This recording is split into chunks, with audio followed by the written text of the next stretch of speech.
Much like the 1500s, the mid to late 1900s were a renaissance for a new expression of art. Even though rock and roll began in the 50s, it really got serious in the 70s, 80s, and 90s. And with so many creative minds, there were some that were bound to be lost to time. And that's what we're going to be talking about today, the artists and groups that were left behind in the musical craze.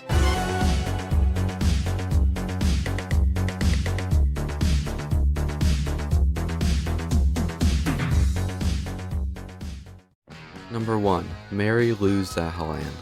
This was the artist that started my interest with forgotten bands. I came across a video of Lost Wave songs on YouTube and one of Mary Lou Zahalan's songs came up. I seriously wanted to know what it was and I looked in the comment section and thankfully someone could tell me what it was. Mary Lou Zahalan released 2 albums, Think of Me in 1982 and Zahalan in 1990. But not long after releasing her 2 albums, she retired and became a school teacher. In 2011, she got a master's degree in studying the Beatles' music, like the band The Beatles. She was studying how Liverpool affected how the Beatles made their music. She really did a lot in her career, and I read a bunch of articles about people praising her and saying she was a really nice person. Sadly, Mary Lou Zahalan passed away from stage 4 cancer in May of last year. Sorry to start this on such a low note, but I just really want people to hear about her music. And if you don't listen to her full albums, you should at least listen to her songs Soul Star and Turn of the Wheel.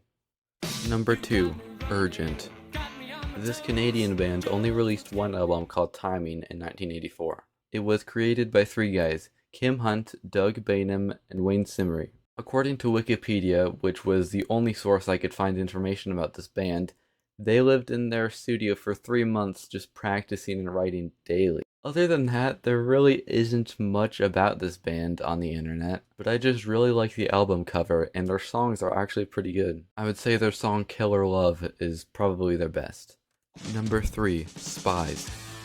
Spies was a very short-lived band, only having 2 albums over the course of 2 years. The band was formed by 2 guys, Al Greenwood and Ed Gagliardi, in 1981. They had both previously been on the band Foreigner, which did eons better than Spies ever did. An interesting fact about Ed Gagliardi is that he was known to play the bass left-handed when he was actually right-handed, and he did this in honor of Paul McCartney, who is a famous left-handed player. Just like Urgent, there isn't a lot of information about Spies on the internet, and the fact that it only was around for 2 years kind of makes sense, but their music just oozes 80s synths.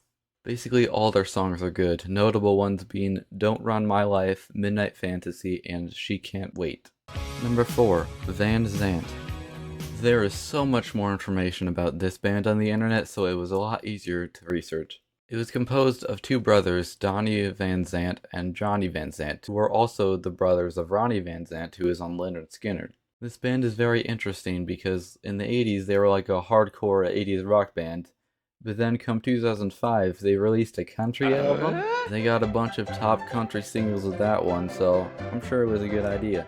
Van Zandt had originally signed with Columbia Records for their first country album, and they did so with the second one, but since their second country album didn't do as well, they backed out of Columbia Records. And so they basically disbanded and haven't had a full release album since 2007. In my opinion, their best 80s song is She's Out With a Gun, and their best country song is Help Somebody. And the lyric that stood out to me from Help Somebody was, if you want to see God laugh, tell him your plans.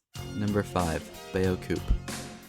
Okay, so this band is the whole reason I'm making this video. I first discovered them from Spotify's autoplay feature when I was listening to 80s music, and I just really loved their song Somewhere Out in the Night. I was surprised to see it had so little recognition, though the fact that they only released an album and an EP kind of attributes to it. But in my research I found that this band wasn't entirely forgotten. It was based in Cleveland, Ohio, and it still has a bunch of fans to this day. Beocoup was originally formed by Tommy Yamamoto, Mick McGill, and Eric Singer, and later Tommy's brother Frank joined the band. And that's the thing with Beocoup, they've had so many band members over the years. Heck, even Taylor Swift's guitarist Paul Sidoti has joined the band. But one of the guys that stayed constant was Dennis Lewin, and he wrote every song for this band. Now, he wasn't the sole writer of all of them, but he is credited to every single song in some way or another. And since they had a song called Jane, Beocoup was invited to Jane Scott, a musical critics memorial service, to play that song in the Rock and Roll Hall of Fame in Ohio in 2011. So this band did some pretty big stuff, but it's a shame they only had one album and an EP. And yes, I know Beocoup isn't the proper pronunciation, but when I put it through Google Translate, it did not sound right. Beaucoup. Well, I hope you enjoyed that video. Please subscribe because I need money. Bye.